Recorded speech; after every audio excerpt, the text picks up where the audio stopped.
Like, we have all of these beliefs about what it's like to be the perfect mother, the perfect, co-worker, the perfect boss, the perfect daughter, the perfect son. We all want to be this best version of ourselves, but in sticking to this narrative that tells us how we should be, what we're doing is actually abandoning ourselves in the moment. We're abandoning the work that we could be doing to really help ourselves get to a place of authentic response in those moments where we authentically feel like we have more bandwidth, where we're authentically more patient, where we authentically have less reactivity in ourselves, where we authentically feel happier, where we authentically have more space for all of the chaos that we need throughout our days. And that space, that presence, that patience, that depth comes from really sitting with what's hard. But it's not just that. It's this really simple tweak. It's this really subtle change in how we hold that. In the office, when I'm sitting down and we're doing this healing your human work, if someone really finds that they're overwhelmed by their emotion, for the most part that's tears, because this is really tender work. And so when people find themselves just deep in a wound, deep in despair or grief, I will so gently invite them to take a breath and then check in with where in their body they feel the emotion. Is it a lump in their throat? Is it a knot in their chest? Where do they feel it?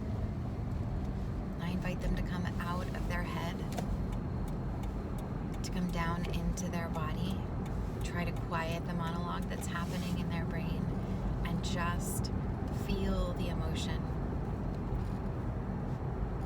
And if we've done some inner child work, if they're getting some competence with that, I'll invite them to remember in that moment their little kiddo that's in pain.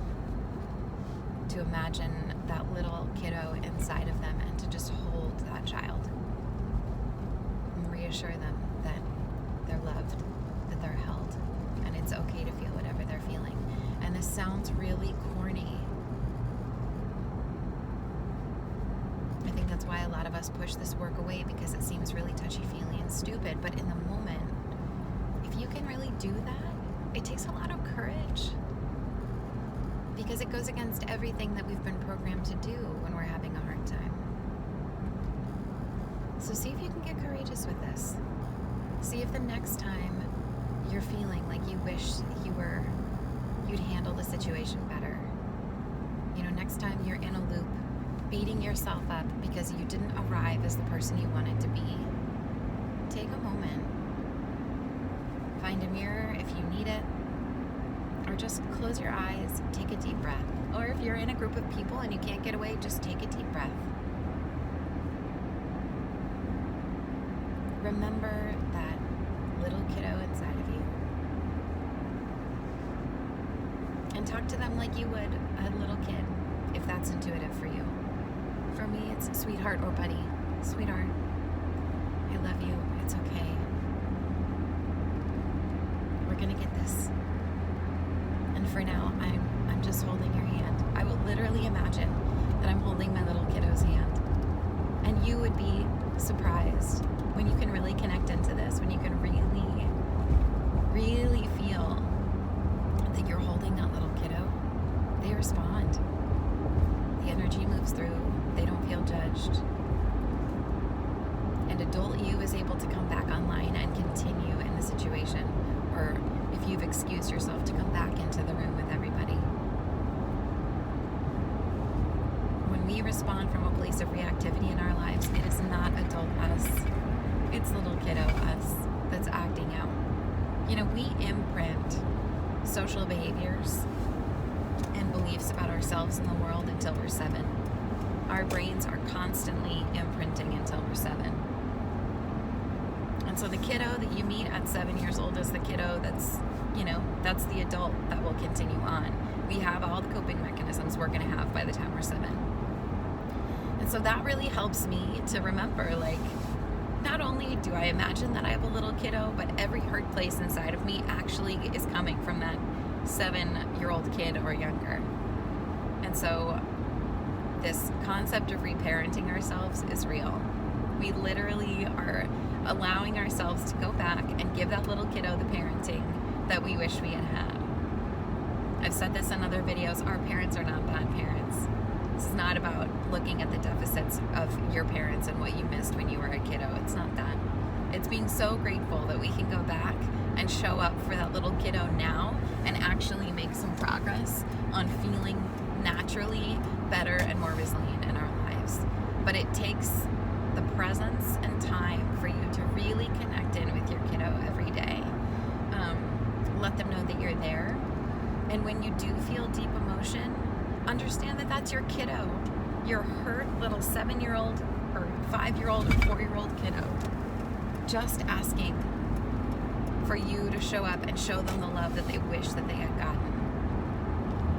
Even if you had really loving parents, I can pretty much bet you that your parents had days where they didn't have a full cup and they weren't able to adequately hold you or respond to what you needed in a way that felt satisfying for you every time.